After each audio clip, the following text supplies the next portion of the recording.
Good morning students. आज की इस वीडियो में we will study about the topic that is impact of globalization in India. कि globalization का क्या इम्पैक्ट पड़ा, क्या प्रभाव पड़ा इंडिया पे। ठीक है, तो देखिए in the last 20 years globalization of the India has come a long way. ठीक है, आपको बहुत ही अच्छी तरीके से पता है कि ग्लोबलाइजेशन को इंट्रोड्यूस किया गया था under the LPG policy, that is LPG, that is liberalization, privatization and globalization, है ना।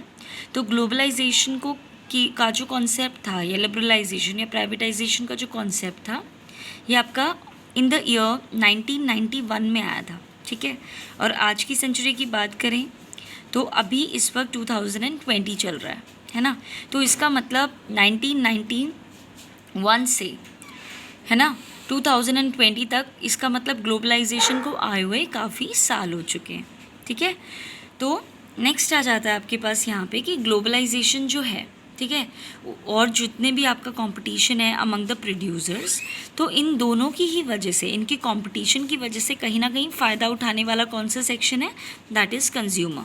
ठीक है, तो ग्लोबलाइजेशन और कंपटीशन जो भी हो रहा है अमंग द प्रोड्यूसर्स, ठीक है, बोथ चाहे वो लोकल है या फॉरेन प्रोड्यूसर्स है, उसका फ़ायदा किसको हुआ है, कंज्यूमर्स को। ठीक है, अब देखो जब ग्लोबलाइजेशन हुआ, ठीक है, तो बहुत सारी कंपनीज इंडिया में आई, उन्होंने यहाँ पे आके इन्वेस्टमेंट किया। ठीक है, फिर उनका कंपटीशन हुआ डोमेस्टिक कंपनीज़ के साथ, यानी कि जब फॉरेन कंपनीज़ का एक तरीके से कंपैरिजन हुआ, कंपटीशन हुआ किसके साथ, लोकल मार्केट के साथ, डोमेस्टिक का फॉरेन कंपनीज़ के साथ, तो ऐसे केस में इन कंपटीशन में सबसे ज़्यादा फ़ायदा किसको हुआ, कंज्यूमर्स को। वाई? क्योंकि कंज्यूमर्स को बहुत सारी चीज़ें ऐसी मिल पाई जो कि वो पहले from the domestic companies avail नहीं कर पाती थी। ठीक है, उनको वो फीचर्स मिल पाए, अच्छे फीचर्स मिल पाए, अच्छी टेक्नोलॉजी का वो यूज़ कर पाए और बहुत ही अच्छी क्वालिटी के प्रोडक्ट्स को वो यूज़ कर पाए। ठीक है, जो कि उनको वो क्वालिटी इंडियन प्रोडक्ट्स से कई बार नहीं मिलती थी। ठीक है, नेक्स्ट आ जाता है आपके पास यहाँ पे कि there is a greater choice, यही वाली जैसे कि मैंने आपको बताया अभी, चॉइस बहुत ज़्यादा एक तरीके से हो गई।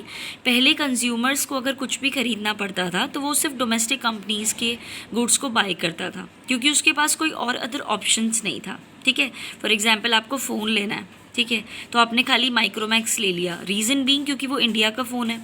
अगर ग्लोबलाइजेशन नहीं आया होता तो यहाँ पे इतने सारे जो फ़ोन्स हैं, आईफोन है, सैमसंग, सोनी या रियलमी, रेडमी, वीवो, ओप्पो, तो ये सारे जो फ़ोन्स हैं मार्केट में अवेलेबल ही नहीं होते अगर ग्लोबलाइजेशन नहीं होता तो, है ना। तो आपके पास सिर्फ एक ही चॉइस रह जाती। लेकिन अब ग्लोबलाइजेशन के आने की वजह से आप बहुत सारी अलग अलग कंट्री के कंपनीज़ के एक तरीके से प्रोडक्ट्स को यूज़ कर सकते हो, तो आपको कंज्यूमर्स को बहुत ज़्यादा चॉइस मिलती है। ठीक है, तो इस कंपटीशन की वजह से एक इंडियन कंज्यूमर्स के पास या जो भी अदर कंट्रीज़ के भी कंज्यूमर्स हैं, तो उनको एक अच्छी क्वालिटी के प्रोडक्ट्स मिलने लगे, लोअर प्राइस पे भी मिलने लगे। ठीक है, तो उनके पास ऑप्शंस काफ़ी हो गए। ठीक है, एज अ रिज़ल्ट पीपल जो है आजकल के वो एक लेविश लाइफ जीते हैं, एक हाई स्टैंडर्ड ऑफ लिविंग को जीते हैं, जो कि वो अर्लियर पॉसिबल नहीं था इतना। ठीक है, तो नेक्स्ट आ जाता है आपके पास यहाँ पे कि among the producers and the workers जो इम्पैक्ट है ना ग्लोबलाइजेशन का, वो यूनिफॉर्म नहीं है। यूनिफॉर्म मतलब सेम नहीं है। ठीक है, तो किसी पे इम्पैक्ट ज़्यादा है तो किसी पे इम्पैक्ट कम है। नेक्स्ट आ जाता है कि फर्स्टली अगर देखा जाए इम्पैक्ट में, तो पहला ये चीज़ है कि जो MNC है ना, उसने इंक्रीज़ किया है इन्वेस्टमेंट को in India over the past 20 years. अगर मैं पास्ट 20 ईयर्स से अगर हम लोग कंपेयर करें तो MNC कंपनी इंडिया में बहुत ही ज़्यादा जो इन्वेस्टमेंट का जो रेट है, जो अमाउंट है, वो बहुत ज़्यादा इंक्रीज़ हुआ है। ठीक है, और अगर मैं आपको करंट डेटा की बात बताऊं तो इंडिया आई थिंक फर्स्ट या सेकंड कंट्रीज़ में से आता है जिसमें सबसे ज़्यादा इन्वेस्टमेंट होती है बाय द फॉरेन कंपनीज़। ठीक है, तो ये भी एक प्राउड मूवमेंट वाली बात है कि बहुत ज़्यादा इन्वेस्टमेंट हमारे यहाँ पे इंडिया में होती है, क्योंकि जितनी ज़्यादा इन्वेस्टमेंट होगी उतना ज़्यादा हमारे देश में डेवलपमेंट आएगा, फॉरेन करेंसी आएगा, टूरिज़्म से जो पैसा आएगा, तो ये सारी चीज़ें फॉरेन एक्सचेंज के रिजर्व्स को, डेवलपमेंट को, इंफ्रास्ट्रक्चर डेवलपमेंट को, और एक तरीके से चॉइस, अवेलेबिलिटी, टेक्नोलॉजी आने में ये हेल्प करेगा। ठीक है, तो अगर मैं इन्वेस्टमेंट की बात करूँ तो पास्ट 20 ईयर्स में, ठीक है, बहुत ही ज़्यादा इन्वेस्टमेंट की गई है इंडिया में, जो कि बहुत ज़्यादा बेनिफिशियल है। ठीक है, और यही कहीं ना कहीं MNC जो कंपनी है, मल्टीनेशनल कंपनीज इंटरेस्टेड हैं कि वो ज़्यादा से ज़्यादा इंडस्ट्रीज़ में, जैसे कि सेल फोन्स हो गया, मोबाइल फ़ोन, ये तो आपको बहुत ही अच्छे से पता है। आई थिंक ये बिगेस्ट एग्जांपल है सेल फ़ोन का, जो कि सबको पता है। इंडिया में मतलब ऐसा बहुत कम देखने को मिलता है कि इंडिया के जो फ़ोन हैं वो मार्केट में लॉन्च हो रहे हैं, है ना। मतलब मैक्सिमम किसी के हाथ में भी हैंडी अगर फ़ोन देखेंगे आप, ठीक है, तो सबके हाथ में कभी भी आपको माइक्रोमैक्स, मुझे नहीं लगता कि किसी के भी हाथ में आपको मिलेगा। रीज़न बीइंग कि सेलफ़ोन एक ऐसी मार्केट हो चुकी है, मतलब सेलफ़ोन इज़ द मार्केट जो कि टोटली एक तरीके से एक्वायर्ड की गई है, स्पेशली बाय द चाइना। ठीक है, क्योंकि मोस्टली देखो आईफोन बहुत ही कम लोगों के पास दिखाई देता है, राइट। ठीक है, तो आईफोन बहुत ज़्यादा कम लोगों के पास दिखाई देता है, लेकिन जो नॉर्मल बजट जो फ़ोन है, ठीक है, जैसे रेडमी का हो गया, रियलमी हो गया, या ये आपका कोई भी ओप्पो, वीवो, ठीक है, जो भी स्मार्टफोन्स हैं, तो ये सारे ऑलमोस्ट कहाँ से आए हुए हैं, चाइना से आए हुए हैं। तो ये मान के चल सकते हैं कि चाइना ने पूरा की पूरी इंडियन मार्केट पे सेल फोन्स के लिए तो राज बिल्कुल कर रखा है। ठीक है, मतलब कम्प्लीटली एक्वायर कर लिया उसने इंडियन मार्केट को। ठीक है, नेक्स्ट आ जाता है ऑटोमोबाइल्स, सेम वही चीज़ है। ठीक है, इंडियन मैन्युफैक्चर्ड कार्स हैं लेकिन थोड़ी कम देखने को मिलती हैं, लेकिन बाहर बहुत सारी ऐसी भी कार्स हैं जो कि बाहर की कंपनीज़ की हैं। नेक्स्ट है इलेक्ट्रॉनिक्स के मामले में भी चाइना, जापान, ये सब एक तरीके से कंट्रीज़ आती हैं। नेक्स्ट आ जाता है आपके पास सॉफ्ट ड्रिंक की अगर मैं बात करूँ, कोक है, पेप्सी है, ठीक है, बाहर की कंट्रीज़ हैं एक तरीके से। फास्ट फूड में भी हम लोग देखते हैं, KFC की बात करते हैं अगर हम लोग, या डोमिनोज़ की बात करते हैं। ठीक है, ये सारी आपकी फ्रेंचाइजी हैं जो कि बाहर की कंट्री से आई हुई हैं।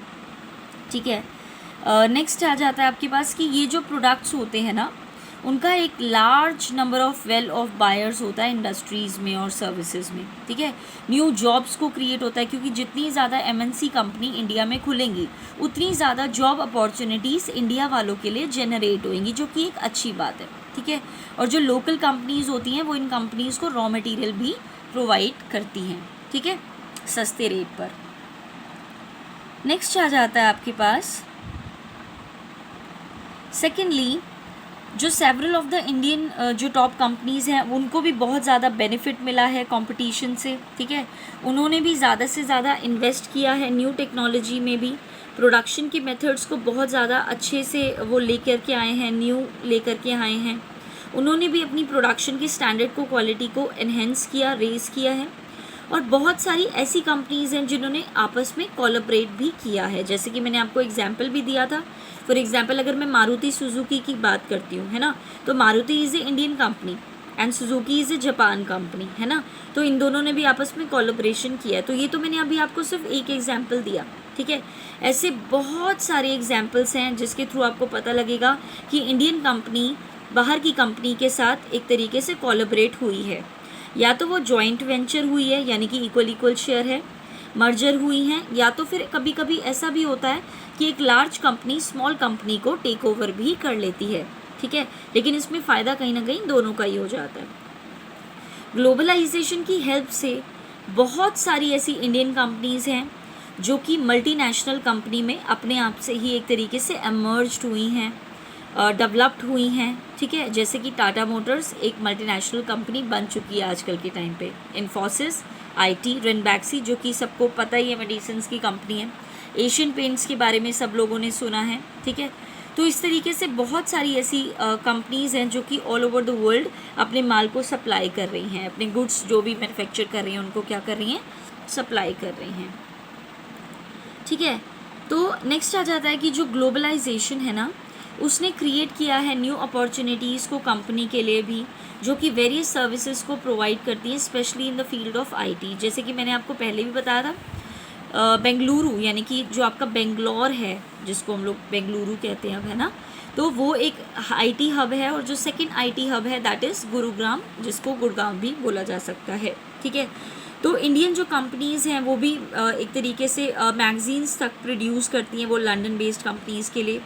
बहुत सारे कॉल सेंटर्स की सर्विसेज को प्रोवाइड किया जाता है, ठीक है।